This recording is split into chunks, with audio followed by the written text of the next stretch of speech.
Om Shanti. Good morning. 28 मार्च 2021 प्रातः मुरली अव्यक्त बाप दादा रिवाइज 27/11/87। आज अव्यक्त महावाक्य का सार है, बेहद के वैरागी ही सच्चे राज ऋषि। आज बाप दादा सर्व राज ऋषियों की दरबार को देख रहे हैं। सारे कल्प में राजाओं की दरबार अनेक बार लगती है, लेकिन यह राज ऋषियों की दरबार इस संगम युग पर ही लगती है। राजा भी हो और ऋषि भी हो, यह विशेषता इस समय की इस दरबार की गाई हुई है। एक तरफ राजाई अर्थात सर्व प्राप्तियों के अधिकारी और दूसरे तरफ ऋषि अर्थात बेहद के वैराग्य वृत्ति वाले। एक तरफ सर्व प्राप्ति के अधिकार का नशा और दूसरे तरफ बेहद के वैराग्य का अलौकिक नशा। जितना ही श्रेष्ठ भाग्य उतना ही श्रेष्ठ त्याग, दोनों का बैलेंस, इसको कहते हैं राज ऋषि। ऐसे राज ऋषि बच्चों का बैलेंस देख रहे हैं। यह अभी अभी अधिकारीपन का नशा और अभी अभी वैराग्य वृत्ति का नशा, इस प्रैक्टिस में कहाँ तक स्थित हो सकते हैं, अर्थात दोनों स्थितियों का समान अभ्यास कहाँ तक कर रहे हैं, यह चेक कर रहे थे। नंबरवार अभ्यासी तो सब बच्चे हैं ही, लेकिन समय प्रमाण इन दोनों अभ्यास को और भी ज़्यादा से ज़्यादा बढ़ाते चलो। बेहद के वैराग्य वृत्ति का अर्थ ही है, वैराग्य अर्थात किनारा करना नहीं, लेकिन सर्व प्राप्ति होते हुए भी हद की आकर्षण मन को व बुद्धि को आकर्षण में नहीं लाए। बेहद अर्थात मैं संपूर्ण संपन्न आत्मा बाप समान सदा सर्व कर्म इंद्रियों की राज्य अधिकारी, इन सूक्ष्म शक्तियों मन बुद्धि संस्कार के भी अधिकारी, संकल्प मात्र भी अधीनता न हो, इसको कहते हैं राज ऋषि अर्थात बेहद की वैराग्य वृत्ति। यह पुरानी देह व देह की पुरानी दुनिया व व्यक्त भाव वैभवों का भाव, इन सब आकर्षणों से सदा और सहज दूर रहने वाले। जैसे साइंस की शक्ति धरनी की आकर्षण से परे कर लेती है, ऐसे साइलेंस की शक्ति इन सब हद की आकर्षणों से दूर ले जाती है। इसको कहते हैं संपूर्ण संपन्न बाप समान स्थिति। तो ऐसी स्थिति के अभ्यासी बने हो। स्थूल कर्म इंद्रियां, ये तो बहुत मोटी बात है। कर्म इंद्रिया जीत बनना यह फिर भी सहज है, लेकिन मन बुद्धि संस्कार इन सूक्ष्म शक्तियों पर विजयी बनना यह सूक्ष्म अभ्यास है। जिस समय जो संकल्प जो संस्कार इमर्ज करने चाहे, वही संकल्प वही संस्कार सहज अपना सके, इसको कहते हैं सूक्ष्म शक्तियों पर विजय अर्थात राज ऋषि स्थिति। जैसे स्थूल कर्म इंद्रियों को ऑर्डर करते हो कि यह करो यह ना करो, हाथ नीचे करो ऊपर करो, तो ऊपर हो जाता है ना। ऐसे संकल्प और संस्कार और निर्णय शक्ति बुद्धि ऐसे ही ऑर्डर पर चले। आत्मा अर्थात राजा मन को अर्थात संकल्प शक्ति को ऑर्डर करे कि अभी अभी एकाग्र चित्त हो जाओ, एक संकल्प में स्थित हो जाओ। तो राजा का ऑर्डर उसी घड़ी उसी प्रकार से मानना, यह है राज अधिकारी की निशानी। ऐसे नहीं कि 3-4 मिनट के अभ्यास बाद मन माने या एकाग्रता के बजाय हलचल के बाद एकाग्र बने। इसको क्या कहेंगे?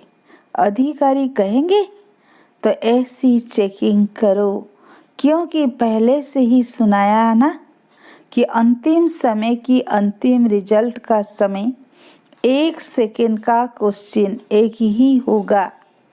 इन सूक्ष्म शक्तियों के अधिकारी बनने का अभ्यास अगर नहीं होगा, अर्थात आपका मन आप राजा का ऑर्डर 1 घड़ी के बजाय 3 घड़ियों में मानता है, तो राज्य अधिकारी कहलाएंगे।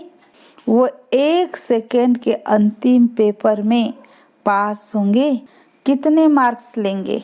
ऐसे ही बुद्धि अर्थात निर्णय शक्ति पर भी अधिकार हो, अर्थात जिस समय जो परिस्थिति है उसी प्रमाण उसी घड़ी निर्णय करना, इसको कहेंगे बुद्धि पर अधिकार। ऐसे नहीं कि परिस्थिति व समय बीत जाए फिर निर्णय हो कि यह नहीं होना चाहिए था।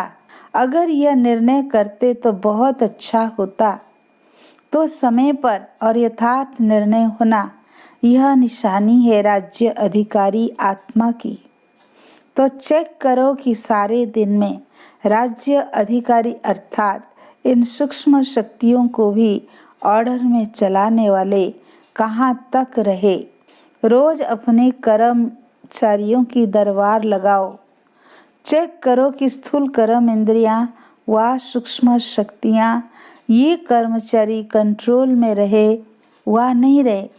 अभी से राज्य अधिकारी बनने के संस्कार अनेक जन्म राज्य अधिकारी बनाएंगे, समझा। इसी प्रकार संस्कार कहाँ धोखा तो नहीं देते हैं। आदि अनादि संस्कार अनादि शुद्ध श्रेष्ठ पावन संस्कार है, सर्व गुण स्वरूप संस्कार है, संपन्न संपूर्ण के नेचुरल संस्कार है। तो संस्कार शक्ति के ऊपर राज्य अधिकारी अर्थात सदा अनादि आदि संस्कार इमर्ज हो, नेचुरल संस्कार हो। मध्य अर्थात द्वापर से प्रवेश होने वाले संस्कार अपनी तरफ आकर्षित नहीं करे, संस्कारों के वश मजबूर न बने। जैसे कहते हो ना कि मेरे पुराने संस्कार है, वास्तव में अनादि और आदि संस्कार ही पुराने हैं। यह तो मध्य द्वापर से आए हुए संस्कार हैं। तो पुराने संस्कार आदि के हुए व मध्य के हुए। कोई भी हद की आकर्षण के संस्कार अगर आकर्षित करते हैं तो संस्कारों पर राज्य अधिकारी कहेंगे। राज्य के अंदर एक शक्ति व एक कर्मचारी कर्म इंद्रियां भी अगर ऑर्डर पर नहीं है तो उनको संपूर्ण राज्य अधिकारी कहेंगे। आप सब अच्छे चैलेंज करते हो कि हम एक राज्य एक धर्म एक मत स्थापन करने वाले हैं। यह चैलेंज सभी ब्रह्मा कुमार और ब्रह्मा कुमारियां करते हो ना, तो वह कब स्थापन होगा? भविष्य में स्थापन होगा। स्थापना के निमित्त कौन है? ब्रह्मा है या विष्णु है? ब्रह्मा द्वारा स्थापना होती है ना। जहाँ ब्रह्मा है तो ब्राह्मण भी साथ है ही। ब्रह्मा द्वारा अर्थात ब्राह्मणों द्वारा यह कब होगी? संगम पर या सतयुग में? वहाँ तो पालना होगी ना। ब्रह्मा व ब्राह्मणों द्वारा स्थापना यह अभी होनी है। तो पहले 100 के राज्य में देखो कि एक राज्य एक धर्म एक मत है। अगर एक कर्म इंद्रियां भी माया की दूसरी मत पर है तो एक राज्य एक मत नहीं कहेंगे। तो पहले यह चेक करो कि एक राज्य एक धर्म 100 के राज्य में स्थापन किया है। वह कभी माया तख्त पर बैठ जाती, कभी आप बैठ जाती। चैलेंज को प्रैक्टिकल में लाया है व नहीं, यह चेक करो। आप चाहो अनादि संस्कार और इमर्ज हो जाए मध्य के संस्कार, तो यह अधिकारीपन नहीं हुआ ना। तो राज्य ऋषि अर्थात सर्व के राज्य अधिकारी सदा और सहज तब होंगे जब ऋषि अर्थात बेहद के वैराग्य वृत्ति के अभ्यासी होंगे। वैराग्य अर्थात लगाव नहीं, सदा बाप के प्यारे, यह न्यारापन ही प्यारा बनाना है। बाप का प्यारा बन, न्यारा बन कार्य में आना, इसको कहते हैं बेहद का वैरागी। बाप का प्यारा नहीं तो न्यारा भी नहीं बन सकते, लगाव में आ जाएंगे। बाप का प्यारा और किसी व्यक्ति व वैभव का प्यारा हो नहीं सकता, वह सदा आकर्षण से परे अर्थात न्यारे होंगे। इसको कहते हैं निर्लेप स्थिति। कोई भी हद की आकर्षण के लेप में आने वाले नहीं। रचना व साधनों को निर्लेप होकर कार्य में लाएं।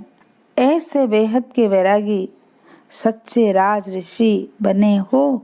ऐसे नहीं सोचना कि सिर्फ एक व दो कमजोरी रह गई है, सिर्फ एक सूक्ष्म शक्ति व कर्म इंद्रियां कंट्रोल में कम है, बाकी सब ठीक है। लेकिन जहाँ एक भी कमजोरी है तो वो माया का गेट है। चाहे छोटा चाहे बड़ा गेट हो, लेकिन गेट तो है ना।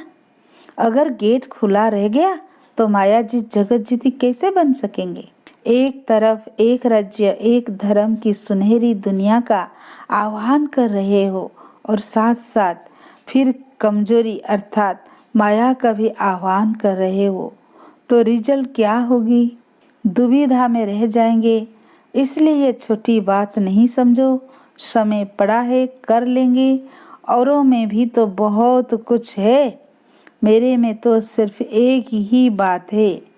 दूसरे को देखते देखते स्वयं न रह जाओ। सी ब्रह्मा फादर कहा हुआ है, फॉलो फादर कहा हुआ है। सर्व के सहयोगी स्नेही जरूर बनो, गुण ग्राहक जरूर बनो, लेकिन फॉलो फादर। ब्रह्मा बाबा की लास्ट स्टेज राज ऋषि की देखी। इतना बच्चों का प्यारा होते भी, सामने देखते हुए भी न्यारापन ही देखा ना। बेहद का वैराग्य, यह स्थिति प्रैक्टिकल अनुभव में देखी। कर्म भोग होते भी कर्म इंद्रियों पर अधिकारी बन अर्थात राज ऋषि बन संपूर्ण स्थिति का अनुभव कराया। इसीलिए कहते हैं फॉलो फादर। तो अपने राज्य अधिकारियों, राज्य कारोबारियों को सदा देखना है। कोई भी राज्य कारोबारी कहाँ धोखा न दे, समझा। अच्छा, आज भिन्न भिन्न स्थानों से एक स्थान पर पहुंच गए हैं। इसी को ही नदी सागर का मेला कहा जाता है। मेले में मिलना भी होता और माल भी मिलता है, इसलिए सभी मेले में पहुंच गए हैं। नए बच्चों की सीजन का यह लास्ट ग्रुप है। पुरानों को भी नयों के साथ चांस मिल गया है। प्रकृति भी अभी तक प्यार से सहयोग दे रही है, लेकिन इसका एडवांटेज नहीं लेना, नहीं तो प्रकृति भी होशियार है। अच्छा, चारों ओर के सदा राज ऋषि बच्चों को सदा शो पर राज्य करने वाले, सदा विजयी बन निर्विघ्न राज्य कारोबार चलाने वाले राज्य अधिकारी बच्चों को, सदा बेहद के वैराग्य वृत्ति से रहने वाले सभी ऋषि कुमार कुमारियों को, सदा बाप के प्यारे बन न्यारे हो कार्य करने वाले न्यारे और प्यारे बच्चों को, सदा ब्रह्मा बाप को फॉलो करने वाले वफादार बच्चों को बाप दादा का याद प्यार और नमस्ते। हम रूहानी बच्चों की रूहानी बाप दादा को याद प्यार, गुड मॉर्निंग, नमस्ते नमस्ते। पार्टियों से अव्यक्त बाप दादा की मुलाकात। फर्स्ट पॉइंट, अनेक वार की विजयी आत्माएं हैं, ऐसा अनुभव करते हो। विजयी बनना मुश्किल लगता है या सहज? क्योंकि जो सहज बात होती है वह सदा हो सकती है, मुश्किल बात सदा नहीं होती। जो अनेक बार कार्य किया हुआ होता है वह स्वतः ही सहज हो जाता है। कभी कोई नया काम किया जाता है तो पहले मुश्किल लगता है, लेकिन जब कर लिया जाता है तो वही मुश्किल काम सहज लगता है। तो आप सभी इस एक बार के विजयी नहीं हो, अनेक बार के विजयी हो। अनेक बार के विजयी अर्थात सदा सहज विजय का अनुभव करने वाले। जो सहज विजयी हैं उनको हर कदम में ऐसे ही अनुभव होता कि यह सब कार्य हुए ही पड़े हैं। हर कदम में विजय हुई पड़ी है। होगी या नहीं यह संकल्प भी नहीं उठ सकता। जब निश्चय है कि अनेक बार के विजयी हैं तो होगी या नहीं होगी यह क्वेश्चन नहीं। निश्चय की निशानी है नशा और नशे की निशानी है खुशी। जिसका नशा होगा वो सदा खुशी में रहेगा। हद के विजयी में भी कितनी खुशी होती है। जब भी कहाँ विजय प्राप्त करते हैं तो बाजे गाजे बजाते हैं ना। तो जिसको निश्चय और नशा है तो खुशी जरूर होगी। वो सदा खुशी में नाचता रहेगा। शरीर से तो कोई नाच सकते हैं, कोई नहीं भी नाच सकते हैं, लेकिन मन में खुशी का नाचना, यह तो बेड पर बीमार भी नाच सकता है। कोई भी हो, यह नाचना सबके लिए सहज है, क्योंकि विजयी होना अर्थात स्वतः खुशी के बाजे बजना। जब बाजे बजते हैं तो पांव आपे ही चलते रहते हैं। जो नहीं भी जानते होंगे वो भी बैठे बैठे नाचते रहेंगे। पांव हिलेगा, कांध हिलेगा, तो आप सभी अनेक बार के विजयी हो। इसी खुशी में सदा आगे बढ़ते चलो। दुनिया में सबको आवश्यकता ही है खुशी की। चाहे सब प्राप्तियां हो, लेकिन खुशी की प्राप्ति नहीं है। तो जो अविनाशी खुशी की आवश्यकता दुनिया को है, वह खुशी सदा बांटते रहो। सेकेंड पॉइंट, अपने को भाग्यवान समझ हर कदम में श्रेष्ठ भाग्य का अनुभव करते हो, क्योंकि इस समय बाप भाग्य विधाता बन भाग्य देने के लिए आए हैं। भाग्य विधाता भाग्य बांट रहा है। बांटने के समय जो जितना लेने चाहे उतना ले सकता है। सभी को अधिकार है, जो ले जितना ले। तो ऐसे समय पर कितना भाग्य बनाया है यह चेक करो, क्योंकि अब नहीं तो फिर कब नहीं। इसीलिए हर कदम में भाग्य की लकीर खींचने का कलम बाप ने सभी बच्चों को दिया है। कलम हाथ में है और छुट्टी है। जितनी लकीर खींचना चाहो उतना खींच सकते हो। कितना बढ़िया चांस है। तो सदा इस भाग्यवान समय के महत्व को जान इतना ही जमा करते हो ना। ऐसे ना हो कि चाहते तो बहुत थे लेकिन कर न सके, करना तो बहुत था लेकिन किया इतना। यह अपने प्रति उल्लेना रह न जाए, समझा।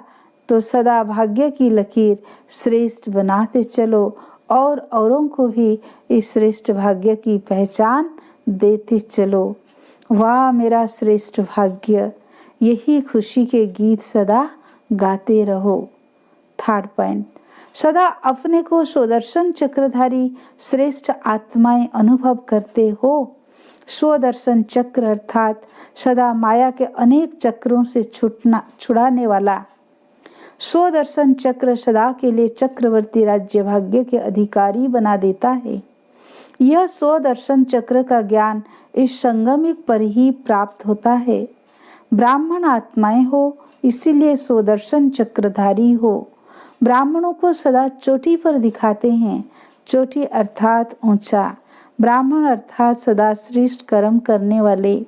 ब्राह्मण अर्थात सदा श्रेष्ठ धर्म धारणाओं में रहने वाले। ऐसे ब्राह्मण होना, नामधारी ब्राह्मण नहीं, काम करने वाले ब्राह्मण।